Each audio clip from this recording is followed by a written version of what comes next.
ضعیف احادیث پر عمل کا کیا حکم ہے، ان کی تعظیم، ان پر عمل کے حوالے سے بتا دیں۔ ضعیف الاسناد احادیث صحیح کے مقابلے پہ کوئی ضرورت نہیں ان پہ عمل کرنے کی، البتہ جہاں پر صحیح الاسناد احادیث موجود نہ ہو، اگر کوئی ضعیف روایتوں پہ عمل کرتا ہے، خصوصاً اذکار کے پوائنٹ آف ویو سے، دعاؤں کے پوائنٹ آف ویو سے، تو جائز ہے، کر سکتے ہیں۔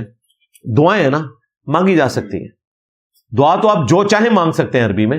اگر نبی علیہ السلام کی طرف منسوب کوئی دعا اچھے الفاظ کے ساتھ ہے تو وہ بھی مانگے۔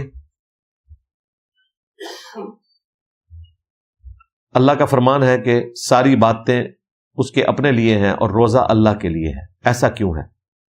نہیں، یہ اس طرح نہیں ہے۔ بخاری مسلم میں حدیث ہے، روزہ خاص میرے لیے ہے اور میں ہی اس کی جزا ہوں۔ بیسیکلی کہنے کا مقصد یہ ہے کہ روزہ ایک ایسی عبادت ہے جو بندے اور اللہ کے درمیان ایک راز ہے۔